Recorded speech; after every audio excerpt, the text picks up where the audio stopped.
Hi, my name is Mandy, and I am a writer and a career coach. And I talk about how to bring more creativity and joy back into your life.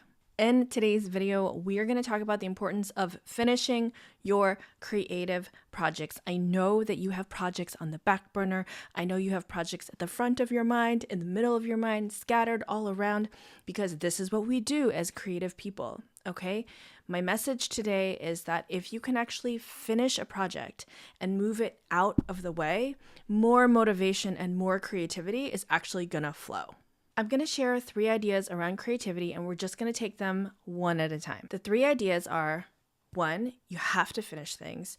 2, you do the work and then motivation actually follows. And 3, you can really only see 50 feet ahead of you. So idea number 1, you have to finish things. Let's talk about the nature of creativity. Okay? So creativity is constantly in this process of being unfinished. You have multiple spools of thread around you at all times in multiple dimensions. We feel pulled, we feel inspired, we feel called to one thing.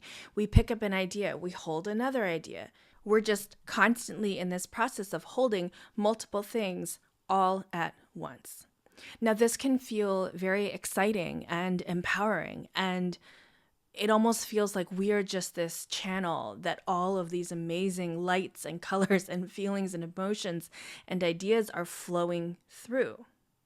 Okay? But as an artist, our job is actually to be a container for these ideas and to bring them from outside in the ether and capture them and ground them into reality. Part of being an artist is taking the impermanent thing and making it permanent. If we're constantly just this channel that doesn't pull things to the ground, but just simply feels them and experiences them, it can actually lead to artistic exhaustion, where we start to beat ourselves up and say things like, gosh, I feel like I could just never get anything done. Or like, what have I been doing with all of my time? And while we may have this very rich, expansive, deep experience with art, if we're not actually creating anything, it can leave us feeling a little bit lost and sad. The remedy to that is to finish things, to stand there in the posture where you are capturing the creativity and the art and the ether, but then bringing it down and making it real.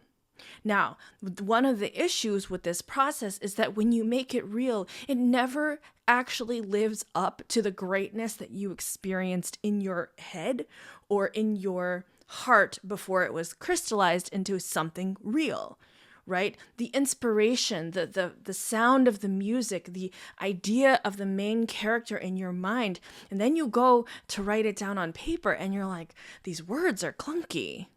These notes are not what I thought they like. It's like you hear a symphony and then you come out and you're like, hot cross buns. Like you're like, it's not good enough. It's not the capturing the essence or the purity of what I experienced. You get better through repetition. Part of the creative process is knowing how to grab things, knowing that you are going to capture them from a slightly obtuse, ugly, not perfect state, but that at least you've done it. And that if you have done it once, you can do it 100 times. And every single time, it will get better. The second idea is that you have to do the work and then the motivation follows. I know this sounds so counterintuitive because you're like, well, no, I'm like waiting for the moment. I really want inspiration to strike. I don't have any motivation. I can't do it yet. Okay? But we can't rely on motivation because motivation is fickle. Instead of motivation, I want you to pick up grit and consistency. Nobody feels like going to the gym, but by the time you're there with your sports bra on and your sneakers tied, like you're gonna do the workout. Okay, it's the same idea. Just get yourself to the place. Just start the thing. That initial resistance, that initial, I don't know if this idea is gonna be good. I don't know if I don't have the motivation to start. That initial push past that inner resistance, that is the work. When you're pushing a rock up the hill, Nobody wants to push it the first 10 feet. That's the hardest part, is you're starting that momentum. But once you're in it, once you're in that posture, once you're in the ring with your art, that's when motivation is going to flow. Because why? Because you have momentum. So I'm Chinese and we have this concept about eating bitter. Okay. And it's just this idea of like, sometimes you have to eat the bitter medicine, or sometimes you have to do the bitter work. You have to put in the work before you get the rewards. So anytime I'm faced with something that I just don't want to do, which is a lot. Okay. Let's be real. I don't want to do the dishes. I don't want to clean the kitchen. I don't want to vacuum. I don't want to work out. I don't want to make a video. I don't want to write an article. I don't want to do these things. Okay? What I tell myself is I need to just eat the bitter. I need to take that first bite. And once I start chewing, things will break down and it will get easier, and it always does. The first 10 seconds of doing the dishes is so effing miserable. I'm like visually overwhelmed. I'm like, ugh, there's like old sauce on the plate, and like this is oily and this is, but once I'm into it, once things are hot and bubbly, I'm like flowing. And before you know it, I'm like, oh, I just did the dishes, like it's done. And I feel so much better. Art is the exact same way. There's a second part of this, which I want to layer on top as well, which is if you want to do hard stuff everywhere.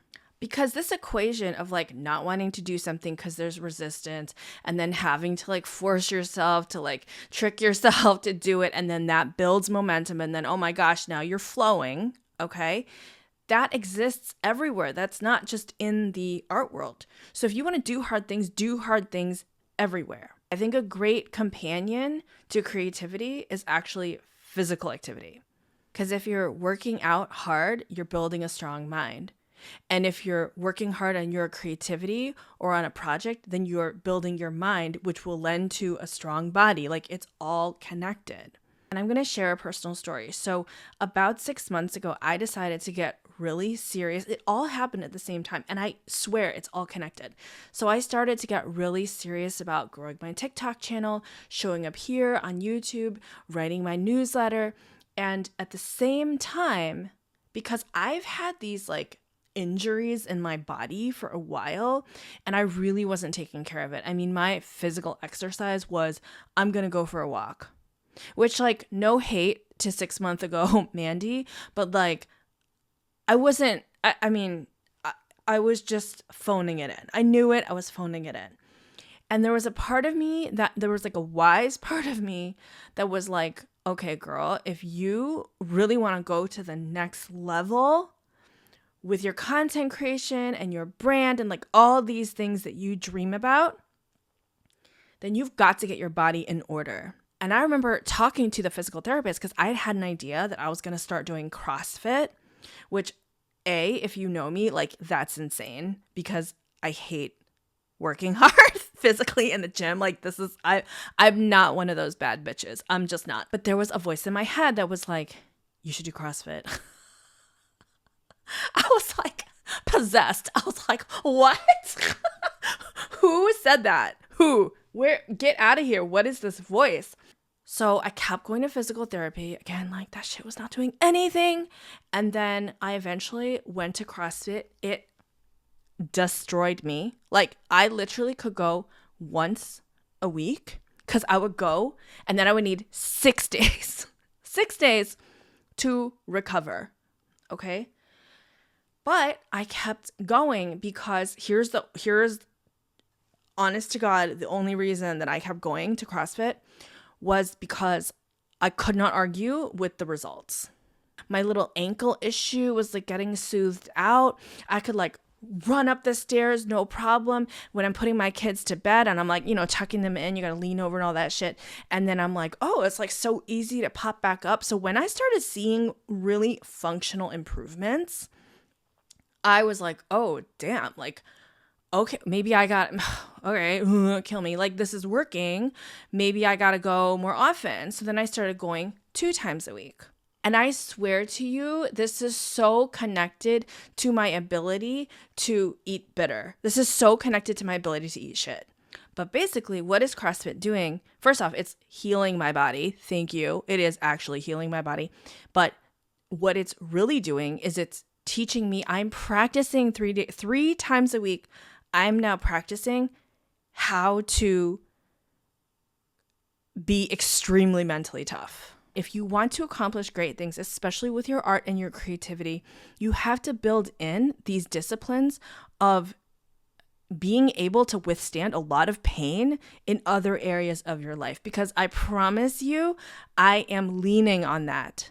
I'm leaning on that because the mind and the body, they go together. Okay, and I'm not saying you have to do CrossFit. Listen, I know it's insane. I'm just trying to heal from an injury, and I think I like it. So crazy to admit. Like, you could do yoga, you could do swimming, you could do Zumba. It's like you do you, right?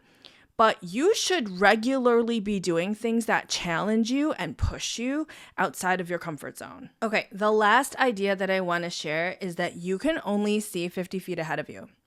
Let me explain what I mean by this. Okay, we think that when it comes to our creativity, it's like this grand plan. It's like notes to a musical. Every single bar is mapped out. Okay? Actually, in my experience with creativity, it's more like you're driving through the fog and you can only see so far ahead of you.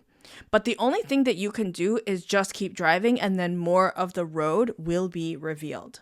It's almost like the creative genius is so strong and so powerful that it knows, like, okay, we're just going to give this to you a bite at a time. And when you show, everyone's like, oh, be consistent, be consistent. It's consistency, but it's also showing up for your bite, showing up to receive the grand intelligence that's being downloaded into you. Okay, they're not going to give it all to you at once. It's like too much to handle. But if you keep showing up and if you keep saying, yeah, I'm here, I'm still here, I'm still ready to work on the novel, I'm still ready to work on my art, trust me, more and more will be revealed. It's like the more work you do, the more results you get, and it gives you a more clear picture, and the picture over time widens, and more opportunities and more possibilities fall and flow onto your plate. I think that we get really overwhelmed when we feel like, oh my God, I need to have a plan and I need to know like what every single step is. And here's my question to you. Do you know what the next step is? Do you know what a single next step is that you can take in your journey? And if you know what that is, why don't you take it? And then after that, just you're building trust with yourself that the next thing will just keep being revealed. I feel like that's actually what's like fun and interesting. Because if we knew like every single step planned out in advance, then like where's the fun?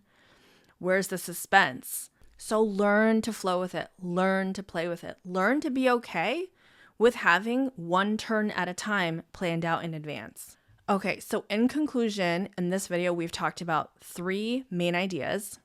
The first is that you have to finish things, because finishing puts you in a state to be more receptive to future things because you have put those ideas to bed, which makes room for new ideas. 2 is that you cannot wait for motivation to strike you. You actually have to eat the difficult bitter in the beginning, and then from there, the motivation will flow. If you wait for the motivation to come, you'll be waiting forever. And lastly, give yourself permission for only seeing 50 feet ahead. You don't need to have your life so perfectly planned out and orchestrated. As long as you know what the next logical step is for you, you're golden. I just want to thank you guys for watching my videos. I'm obsessed with you. I'm obsessed with your comments.